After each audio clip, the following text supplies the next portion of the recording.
What's up, guys? Doug Polk here, and welcome back for another episode of Poker Hands. Today, we're going to be breaking it down between one of poker's largest ambassadors and one of the world's largest YouTube channels, or I think the largest channel. Some views have been had over there. Anyway, it's always a fun one when Phil Hellmuth is in the mix. Let's go ahead and jump into the action. He won that with pocket nines. It was just a discount code. And joining us now, as promised, is Chicago Joey. Joey Ingram. How are you, my man? Tuck, what's happening? It's great to be here. Shout out to everybody out there watching a crazy game right now, man. Yeah, you know what's happening? A blatant disregard for the American dollar right now. Made a coupon code called where? Yeah, I mean, Phil Hellmuth, I'm not sure why he's so short stack right now. I feel like he should be covering a lot of these players right here. I'm surprised he doesn't have 600,000 in front of him right now. Real surprised by that, Tuck. 100 bars of chocolate. Are you, though? You've seen Phil. I mean, listen, if there's ever a time to top up to 600,000, this might be the spot for you. So I'm just surprised my guy Phil Hellmuth, right? I'm just surprised that he wouldn't have that confidence in himself to go in deeper here. Maybe he thinks he's got that big advantage with that 50K stack, but just, I don't know, you got MrBeast with 150 in front of him, so. $1.3 million retail, like a 450 in inventory. The what? I just told the story like 3 times. He lost a shit ton of money by tweeting out, I'm going to give people free chocolate who like this tweet. Yeah. Our hand begins at 100, 200 with a $200 ante, and Phil Hellmuth opens up the action under the gun here with pocket nines just limping into the pot. Now, I think what Phil's thinking here is this game is playing insane. There's tons of re-raising and jamming and going and just all kinds of wild stuff happening. So he's trying to pot control with his pocket nines. But I think this is the wrong approach. I think you want to mainly just fold when people behind you are playing crazy. You're going to be out of position. And you want to just open raise your hands. This is kind of poker 101. This, again, is certainly an exploit Phil is going for. Maybe he has his reasons, but I still would prefer just to raise it up. Anyway, Phil calls, and then Alexandra Botez calls behind with King 8 offsuit. This is a hand you're just going to simply want to let go. Nothing really to say about that one other than it is a fold. Same thing for Alan with the 8-6. That said, Alan's logic is more he wants to play pots with a lot of these people behind, so it does make some sense. And, of course, he's also cultivating his TV image. Slime now raises it up with Ace-9 offsuit in the hijack, $2,400 to go with Ace-9. This is a hand that's a bit too loose to isolate. You really want to just be folding with this. Maybe once in a blue moon it can make sense to make this move, and certainly you're going to be ahead of a lot of the hands your opponent can have. But you also, when you're dominated, you're going to be pretty crushed. So I would say you want to just let this one go. Anyway, he does raise 2,400. At least he's raising and playing aggressive, which I do recommend if you're going to play kind of loose. MrBeast now calls in the cutoff here with Queen 5 of hearts. This hand is a little too loose for a cutoff call. You really want to be just folding this pre-flop.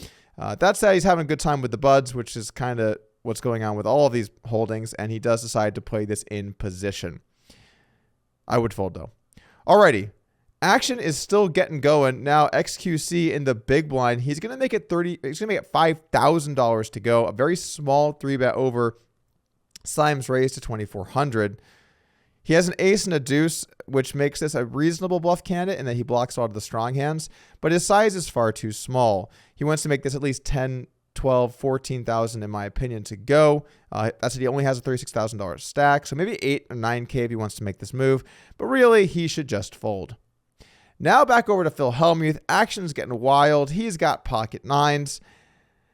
This is probably why Phil called, because he expected stuff like this to happen. At this point, I think Phil's kind of just got to decide, do I think that these guys are full of it or not? And if he thinks they are, he probably should just jam.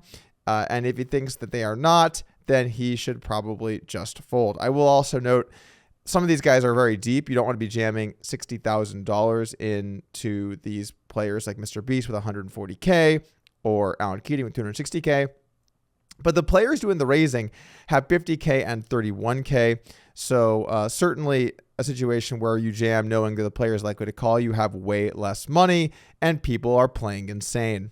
I don't think call is all too bad. But my problem with call is that you're just not getting the odds to set mine versus some of these players. And also you don't close the action. There can be back raising behind you. So I'm not a big fan of having too many calls in this spot, but nines does make some sense to call with. Anyway, Phil does make the call. Alan calls with the 8-6 offsuit. Don't really need to get into that. Alexandra Botez folded, which is good. Slime calls. Mr. Beast calls again, and we've got just a bunch of sandwiches taking a flop. Let's go ahead and see who hits it. Interesting. King high flop, not the flop Phil was looking for with nines. I dropped $100 into the devil. It's extra solid. I can't believe Looks like Alexander Botez is absolutely crushing it right now. Love to see that. Alex is, one of my favorite players to kind of come into poker over this past year. Yeah, you dubbed her at the beginning of the show. You said, queen of chess, but possibly the queen of poker going forward, and she's up at $500,000. I mean, listen, anytime you win $500,000, you're thinking about playing more poker. So I'm pretty sure Alex is going to be sending out more messages to people about getting in some more games now. Bro, no, they're fine. As long as you don't look at them. As long as you don't look at your cards the rest of this hand, or I couldn't see them. Check to you. Everyone wants me to be the better? Well, you're right. 10. 10,000. I don't know what MrBeast has, but based on what everybody else has, likely he's got the best hand here. X, you're in an all-in or fold situation. Phil's going to call anyway with nines. Not a believer. The flop comes king, queen, 10, rainbow. So little piece skis kind of all around. XQC and Slime with the gutter. Jack gives them the nuts. Phil with the gutter. He would lose on a jack. Alan with nothing, so he doesn't have a piece. And MrBeast with middle pair and a bad kicker. In this situation, middle pair bad kicker is actually quite far in the lead because everyone had such terrible hands pre-flop that, simply put, hitting a pair is pretty good. Now, 5-way, this pot's already at $26,000. Action does check around to MrBeast. At this point, MrBeast bets 10K. This is not the kind of hand you want to be betting 10K with on the flop. Essentially, when you get action here with your queen and a bad kicker, you're almost always going to be behind, especially 5-ways. This hand likes to check back and try and play turns and rivers because if it checks all the way down, you'll probably win, or you'll likely win. However, when money goes in, you're going to end up with the second best hand a lot. It's a lot better here to bet with a hand like Slime's hand, where he has essentially a good bluffing hand. He blocks ace jack and jack 9. He could hit the nuts on a jack. He could maybe bluff some spade runouts where he has the ace of spades. And if his opponent raises, he's fine folding.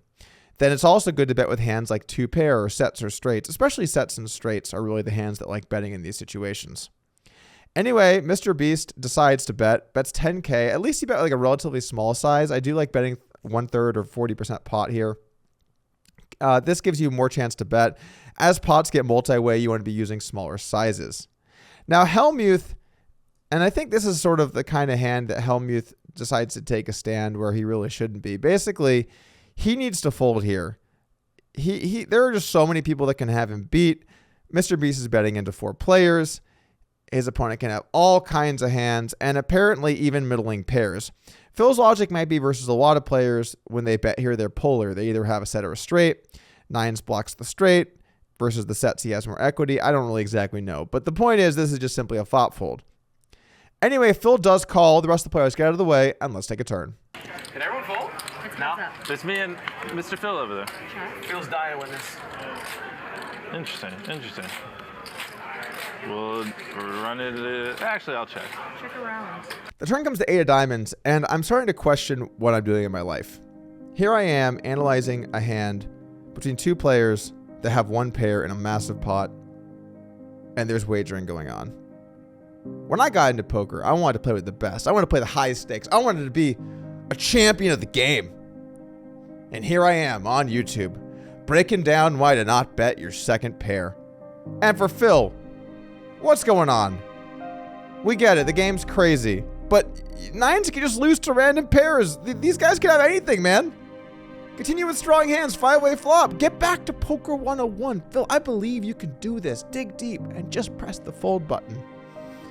Is this the best spot you're gonna find today? I really don't think so. Anyway, $46,000 in the pot, $51,000 behind. Turn goes check, check. Phil checks it over to MrBeast. MrBeast checks it back. Good check back from MrBeast. With this second pair, you definitely don't want more money to go in. Your hand could win. Phil could have a hand like Jack 10 or pocket jacks or nines or maybe a weaker, maybe some kind of 10. And there are a bunch of hands that beat you, hands like set straights, 2 pairs, or even just a king. So I don't like the flop bet here, but definitely do like the turn check with our second pair. Anyway, check. Let's go ahead and take a river. Who's got it here, Joey? What's your read? MrBeast has it 10. 10? A 10, yeah. He has probably something good, and he wants me to bet, but I kind of want him to bet as well, so it's fine. We'll do. That's your call, and you bet. 25. 25,000. The river comes an offsuit 3. Phil checks once again and back over to MrBeast. Now, this is a spot that really you shouldn't be betting with second pair because there are still a lot of hands you lose to. Phil should play hands like a king like this. But the thing is, MrBeast knows that everything that Phil Hellmuth puts into this circle, he's going to lose. In fact, MrBeast can make as much money as he can fit into this circle if he just puts the money out there. How much money could you get in that circle? $25,000 to go. A fearless value bet from MrBeast, and he's got Hellmuth beat. Back over to Phil. What do you do here with your pocket nines? It's your worst possible hand. You block bluffs. However, Phil knows that MrBeast's YouTube revenue is in the millions of dollars. So can he help himself but make a very light call? Did he make 2 pair? 10-3? Okay. I mean, I have a queen, so you probably have a king. You got a queen? You got me. Yeah. Queen of hearts, 5 of hearts. Another great value bet, by the way. He got paid off with ace high. And then fast forward 12 minutes. What in the fucking hell is going on? Yeah. Let's This go. is it's like impossible that I could ever be losing in this game. The man just bet a queen 5. I called 5,000 under the fucking gun. I got to have 9s or above, and he bet a queen 5 for value on the river. I just have never seen such a bad play. And then he said, "You win," because he never can win with it. He was a really good hand. He wants me to bet, but I. No, I was saying that because I wanted him to fold. I thought I was dead. Of course you thought you were dead. They're bluffing off their fucking money to me. And oh my god, this is so weird. 25K was a perfect bet size. This is your. No, he was trying. He was like, worst calls of all time. Top 10 worst calls of all time. Coming in at number 3 is Phil Hellmuth. I'd like to see 1 and 2. This is classic. bluff off the money to me, and so The worst calls of all time. Phil Hellmuth, number 4. And the fucking people don't even understand. 37 years and he still has this one. No, he can't, and he's gonna lose. Man, that was a silly. This is a 100K pot. What a game. I guess MrBeast crushes more than just on YouTube, huh? Fearless. The way poker was meant to be played. That's going to do it from us. If you want to watch some Hustler streams, I'll put a link in the description below. Also, make sure to hit subscribe and like the channel, guys. We have a lot of content coming at you. Hope you've been enjoying it. I will see you again soon. Peace.